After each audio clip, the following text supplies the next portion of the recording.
also the incident with former President Rodrigo Duterte.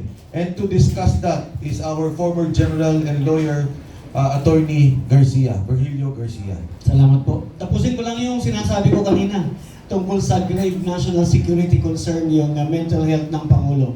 Kasi kailangan tayo makasiguro na matino ang pag-iisip ng ating Pangulo at siya ay gagawa ng tamang desisyon sa panahon ng pangangailangan. That he is going to make the right decision, that he will stay there and decide that our all, sa kabutihan nating lahat. Okay. Yung pangyayari sa na-assign sa akin na i-discuss is yung nangyari sa airport, no? Unang-una, paalam natin sa mga kababayan nating mga OFW, yung pagka kayo ay nangangailangan ng tulong sa ating gobyerno habang kayo ay nasa ibang bansa, iyan po ay hindi kusang loob, hindi kumbaga parang papogi nila na kayo ay tinutulungan nila at tatanawin ninyong utang na loob. Yan po ay obligasyon ng ating gobyerno na kayo ay tulungan. At dito po sa pagkakataong ito, the reverse happened. Ano po, yung nasa labas, tutulungan ka. Napapansin niyo yung mga nakukulong, yung mga bago puputan ng ulo. We make representations with the government because our government must be able to protect our citizens in other countries para yung sila naman ay maproteksyon na natin sa kapangyarihan ng gobyerno kung saan silang bansa nandoon. Okay, so that is the prime duty of government, is to serve and protect the people. We will give flesh to this constitutional provision doon sa nangyari noong March 11, 2025. Oh, sa airport, no? So, it doesn't matter, hindi personality driven, kundi ito ay obligasyon ng ating gobyerno na kailangang gampanan. Kaya sinasabi namin, sinasakdal namin ang Pangulo ng Pilipinas, si Ferdinand Romualdez Marcos Jr., ng paglabag sa saligang batas, ng pagbigo sa tiwala ng taong bayan, at ang paglabag sa batas. Ayan. Noong March 11 ba? March 11, 2025. Sa airport, inaresto si Pangulong Duterte. Hindi siya napagbigyan na matulungan ng kanyang abogado. He was denied legal representation. Yung isang abogado nga niya, hinangkap pa, inalis doon. You know?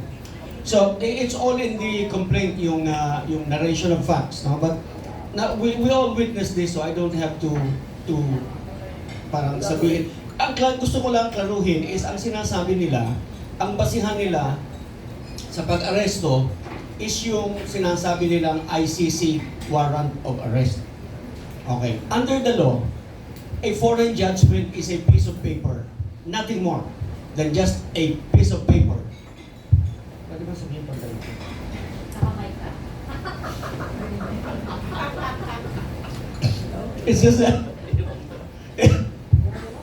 It's just a mere scrap of paper. It's nothing, it's worthless unless this is recognized by our local court. Kaya ang sinasabi, dapat, kung totoong merong warrant of arrest, dapat dinaan muna sa korte.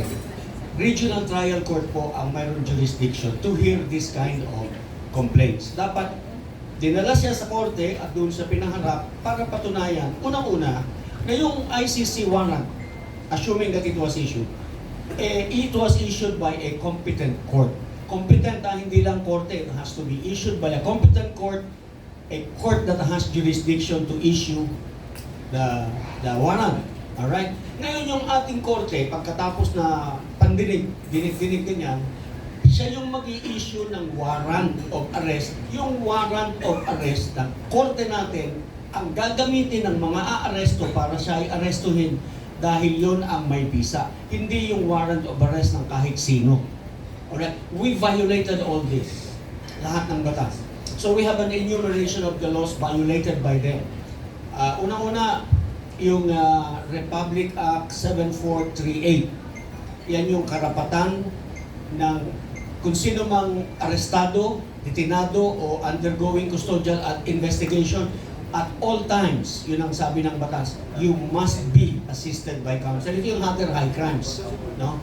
So first of all, Na-violate niya yun. He was treated inhumanely. Nandito po lahat. Meron akong kopya, bigyan ko kayo mamaya.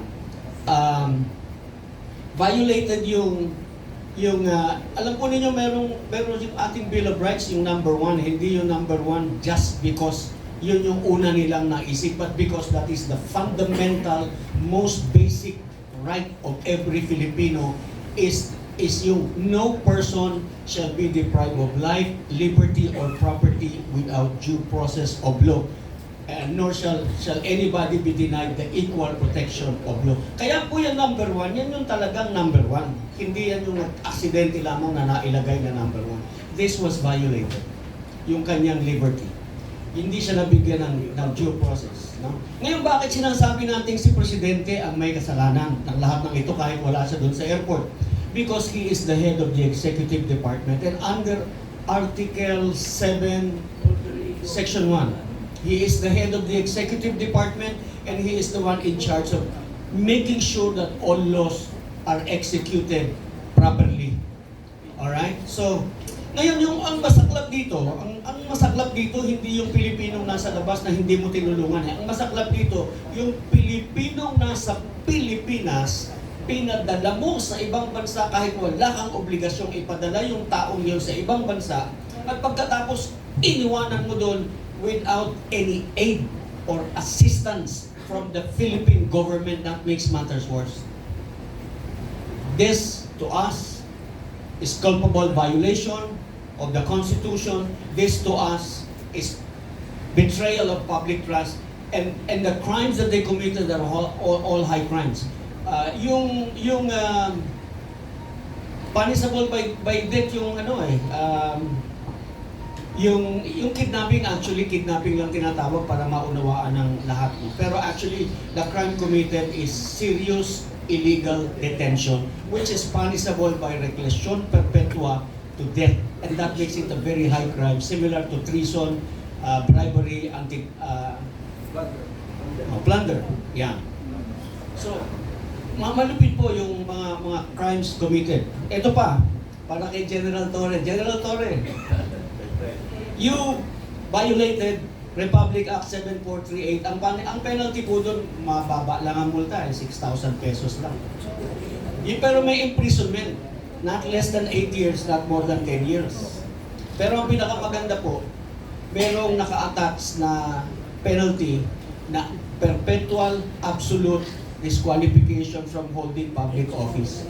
In other words, once you are convicted, wala ka na pong retirement pay. Salamat po. Thank you, General Garcia. Kong Jing, would you like to add? Si Atty. Manny muna. Ang matindi doon is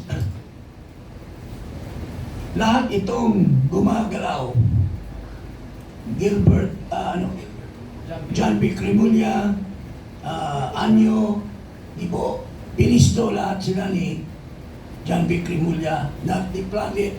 So it's a conspiracy to put Duterte under rendition. And the fact is, they have lied. They have lied to the public. Sinasabi ni Marcos, meron na tayong Interpol. Pero wala naman pala, red notice, wala naman pala red notice. Kasi daw, the red notice, we are now obligated to the Interpol. Pero he disregarded what he has been saying, that the ICC has no jurisdiction. The ICC has no sovereignty over our country. The ICC has no jurisdiction. So he contradicted that, which he has been pronouncing for so long, by just a mere, we cannot refuse the Interpol, we are. So, tapos hindi naman pala red notice, kundi diffusion lang. Wala nga eh. It's not even approved by the head of the Interpol, yung ginawa nila. So, all this, malalagot si Marcos Jr. dito sa lahat ng mga kabulastugan na ginagawa nila. Okay. Dagdagan ko lang. Walang jurisdiction yung ICC. You know why? Because March 17, 2018, March 17, 2018, nag-withdraw na tayo ng ating membership sa ICC. So yung residual 1 year nila is March 16, 2019. So up to that time, wala nang jurisdiction ang ICC sa atin. We have evidence to prove that the first time the ICC investigators came to the Philippines was in 2022. And we have 23. evidence... 22, 23. 23 yata. 23.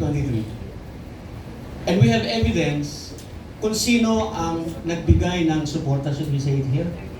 Anyway, it's in the complaint, you know. Supported by no less than the Speaker, former Speaker Martin Romualdez, Saldico. Diyan naman si Saldi. Pwede niyang aminin o hindi. Sa kanya yun. And Sunny Trillanes.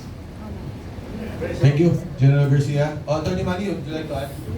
Under ground number 6 of our impeachment complaint of the people of the Philippines, I'd like to state the respondent Ferdinand R. Marcos Jr. culpably violated Section 2, Section 1, and Section 6, Article 3, the Bill of Rights, respectively, of the Constitution, in causing the arrest, detention, and rendition of former President Rodrigo Roa Duterte to the International Criminal Court in The Hague, Netherlands. These are fundamental rights guaranteed to every citizen of the Philippines, regardless of positions. And these were all violated. And if you violate the fundamental rights of Filipinos, you commit the crimes under the revised penal code. These are crimes against the fundamental rights under the revised penal code. The President is the chief implementer of the revised penal code. And yet, he masterminded the extrajudicial rendition of former President Duterte. Kaya hindi basta-basta yung sinasabi niya na wala siyang kinalaman. Kasi siya ang nag-implement ng batas. Hindi ito about politics. He disregarded the right of a Filipino and put in danger and bargain away our national sovereignty. Nasa aming complaint din yan. So thank you very much. Thank you.